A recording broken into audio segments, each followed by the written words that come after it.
Hi there, and welcome to the wonderful world of chocolate at home. My name's Fiona, and over the next few videos I'm going to show you how to make brilliant chocolate results from your comfort of your own kitchen. We've got a range of brilliant kits that will make life so easy for you.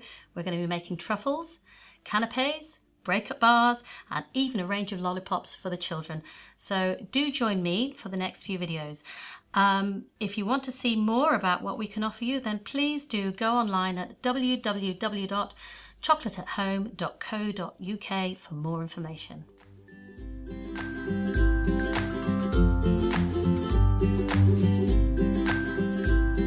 Have you ever wondered how to make your own chocolate bars? Well, you don't have to anymore, because I'm going to show you today how to make them in your own home. So Chocolate at Home have launched these two fantastic kits that I'm going to show you. So we have the dark chocolate bars and the milk chocolate bars. Each kit contains everything that you'll need to make two chocolate bars. The dark chocolate one, we have cranberry and hazelnut in one, and we have a lovely crunchy minty bar as the other. But the one I'm going to show you today is the milk chocolate one, and we're going to be making a rocky road, and we're also going to be making a honeycomb and orange bar. Now you can see these are fantastically brilliant boxes. There's a lot to them. On the back it tells you exactly what's contained and also exactly what you'll need, and it isn't very much. So just things that you've got in your kitchen, which will be things like a bowl, some spatulas, maybe a pair of scissors and a microwave. Let's have a look inside.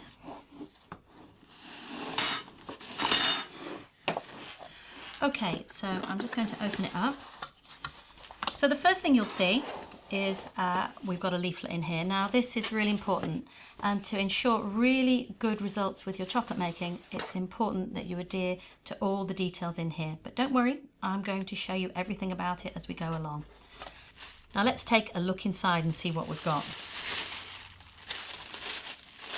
Fantastic. So the first thing I see is we've got 350 grams of luxurious Belgian chocolate. This is going to be absolutely delicious. Underneath there we've got a couple of bags so we can present our bars beautifully if we need to.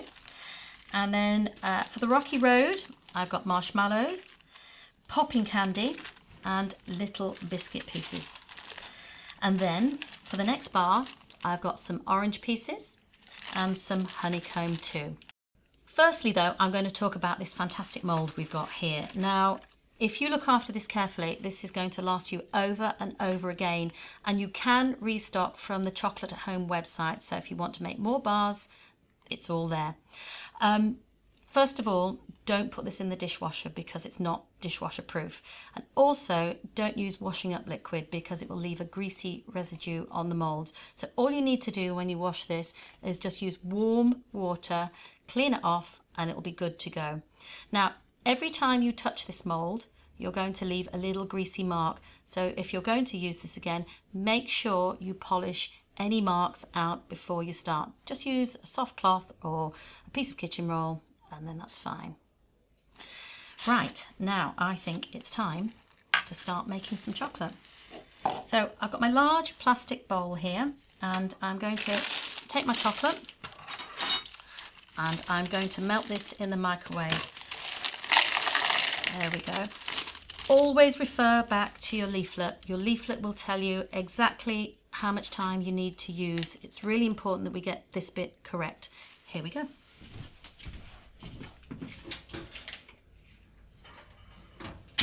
So our chocolate's ready, and I'm going to take it out after its first melt. There we go. Let's have a little look and see how it looks. So you can see that actually some of it has melted and some of it hasn't. That's perfectly normal. So what I'm going to do is take a spatula and I'm going to start stirring it. Now you need to stir this for a whole minute. Now it's at this stage that people are tempted to pop it back in the microwave and heat it up further, but you mustn't, please don't. Do refer back to your guidelines in your leaflet. What you need to do is keep stirring it, and what you'll find is the melted chocolate, which has some heat in it, will start to melt the unmelted chocolate, and we'll see that it will start getting very, very sticky and claggy. And our next melt will just get rid of those last little lumps. Please don't overheat your chocolate. So I've been stirring my chocolate for a full minute and it's going to go in now for its final ping in the microwave. Let's pop that in.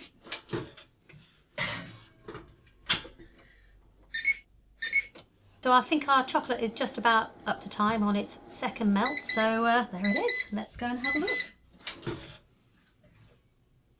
Okay, now that's completely different. As you can see, that's now completely melted, but it's still not massively warm. I can see there's a few lumps still in here, and I'm just going to keep stirring and melt out those lumps. Now you need to stir this for 2 to 3 minutes, 3 minutes for good measure. Just keep going. Don't be tempted to not stir it because you're not going to achieve good results with your chocolate. This is an integral part of the chocolate home kits. So stir it for 2 to 3 minutes, it's not very long, and then your chocolate is ready to use. So our 3 minutes is up, and as you can see, the chocolate is looking lovely and glossy. It's thickened slightly, it's cooled, and we're now ready to use it. Our chocolate's now ready and it's just above setting point, so I'm going to show you how to make the bars. Now, it is going to start setting quite quickly, so you have to work reasonably quickly. If it does start setting around the edge, don't worry too much. You can just ping it in the microwave just for 10 seconds, absolutely no more than that. Stir it in and you can keep on working it, so that will keep it going. I've got 2 little bowls. Now, I find it helpful to pour the chocolate equally into the same size of bowls, and then you can get a good measure on how much chocolate. And don't worry too much about it, but you just need to make sure you've got the same amount of chocolate in each bar. I've got a little bit more in that one, so I'm going to come back to that one and just pop it in. I think we're about there. Don't leave any in your first bowl because it's all so yummy and precious. If you do, then that's a bowl to lick out at the end. Right, I think I'm going to do the orange one first. So I've got my pair of scissors here and I'm going to take the top off. Now I'm going to only use probably about 3/4 of each ingredient in each bar so that I can use the rest of it to decorate the top of the bars. So this is yummy, delicious natural orange. These are chewy, vibrant, delicious. I can smell them from here and they smell absolutely amazing. So I've got about 3/4 of the orange in. The next thing I'm going to pop in is my honeycomb. And again, I'm going to reserve about 3/4. Now by adding it into the bar, you're going to get that lovely crunchiness all the way through the bar. So it is going to be gorgeous.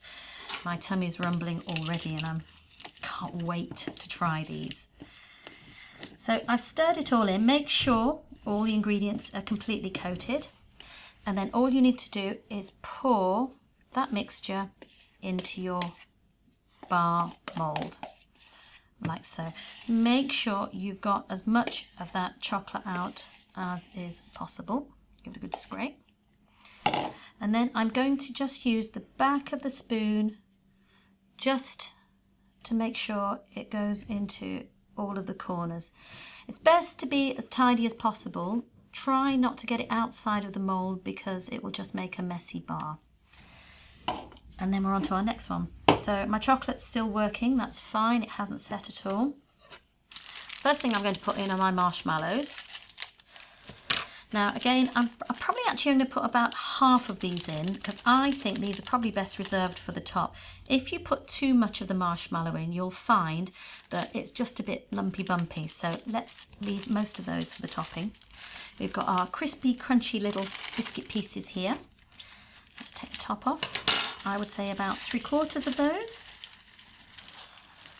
And then I've got the popping candy. Now, the popping candy will actually just stick together a little bit. So use your fingers to actually break that all up inside the wrapper before you use it. There we are. Take the top off. And again, about 3/4 of the popping candy into our mix. Clean spoon, stir it all up, make sure it's all incorporated nicely. Only takes a couple of seconds to stir it round. And then again, just pour that mixture into the moulds, making sure it evenly goes in like so. Scrape it out. And then again, we're just going to move that chocolate into the corners to make sure it's all nice and even. Now, how do I straighten that out? I'll show you. Just give it a little bit of a shake and you'll see the chocolate will even out. And one other thing I'm going to do is give it a little drop and a tap, and that will ensure that any air bubbles in here are going to rise to the surface and we'll get a lovely shiny surface at the bottom. Now it's time to decorate. So first of all, the marshmallows. Whoops, that one needs to go back into there. There we are. Make sure they're into every corner. And then the biscuity pieces, like so. Do be a little bit careful that you don't get them all over your kitchen. They do tend to roll everywhere. There we are. And finally, we've got our little pieces of popping candy, which I'm just going to break up and sprinkle onto the first bar. Give it a little bit of a shake. Make sure those ingredients are all touching the chocolate, because anything that isn't is just going to roll away and roll off. It all needs to stick when it's set. And then finally, back onto the honeycomb. There we are. I like to make sure that we get as much into the corners as possible so that you get to taste the ingredient all the way through the bar. Just spend a little bit of time here. Make sure it all looks really beautiful. And then finally, our gorgeous, tangy orange pieces. These just smell heavenly. And there we go. These bars are all ready to now sit on the side for 15 minutes. We need to rest them. What we need to ensure is that they don't set too quickly. After 15 minutes, I'm going to pop them in the fridge and I'm going to show you the results in a moment. My bars are just out of the fridge, and how amazing do these look? I'm really delighted. You can see I've got a fantastic gloss to them. They look incredible. Now don't forget, it's really important all the way through. I know I keep banging on about it, but you must adhere to the rules on how to look after your chocolate properly. You'll know these are ready because, as well as that gloss, chocolate shrinks when it's ready. So these now feel loose and I can see there's a clear line around them, so I'm just going to turn them out. There we go. These look phenomenal. They are a whopping 200 gram bars, so they're huge, and this is why we call them the breakup bars. So I think I'm going to just break up the rocky road here. You can see while I've been waiting, I've also made up the dark chocolate kit as well. We've got the mint over here and the yummy cranberry and hazelnut too. And then I'm just, let's pop that there, just going to show you the little bags that we've got as well for presentation. There we are. So here's our cellophane bag. If you do want to give these away, which I think would be very generous of you actually, then you can just pop them in the bag. You can just finish them off as you want to. Shelf life is great on these. They'll last ages, 5 minutes if you're disciplined. And I think you'll agree they look quite incredible and really professional. I hope you've enjoyed the video. Do tune in for more of our videos at Chocolate at Home. Thank you.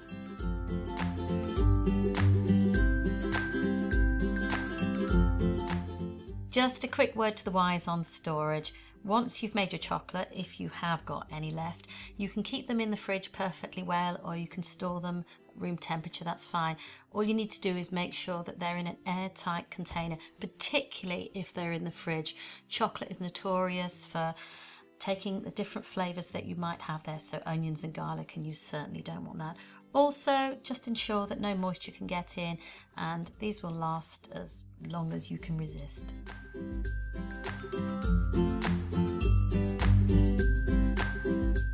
Now, once you've made up your kits, don't forget to keep your moulds, because these are reusable and you can use them time after time as long as you ensure a little bit of care with them. Don't forget, these don't go in the dishwasher. You must actually wash these by hand. I use running water, so just warm water, give them a wash and all the chocolate should come away. Make sure not to use washing up liquid as well, because that will create a build-up after time on your mould and it's going to spoil your results. Once you've air dried them, all you need to do when you're ready to use them is just take a little bit of kitchen roll and just polish out all the areas of your moulds, and this will ensure that you get lovely, shiny, glossy chocolate results every single time.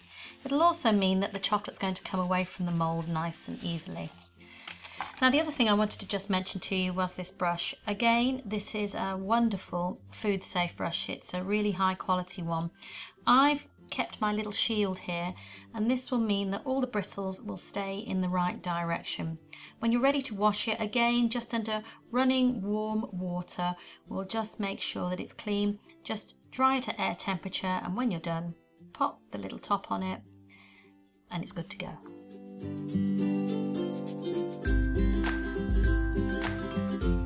At Chocolate at Home, we've got a great range of chocolate making kits for all ages and all skill sets, and these range from the lovely single origin dark truffle kits to the beautiful canapes that will adorn any dining table, right through to the breakup bars, which are great fun, and then through to the children's range of lollipops as well.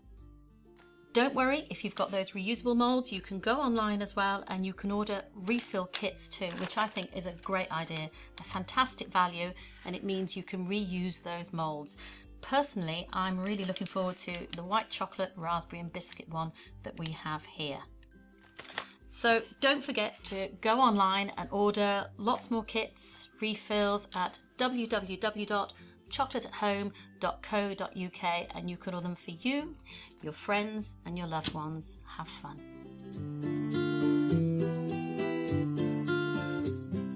I've been really good and I've managed not to eat all of the chocolates that I've made with my Chocolate at Home kits, but I think you'll agree they look absolutely sensational and really professional too. We're always really keen to see what you've managed to produce in your own kitchen using our kits, so don't forget to go online and use our social media sites and show us what you've made. Get creative.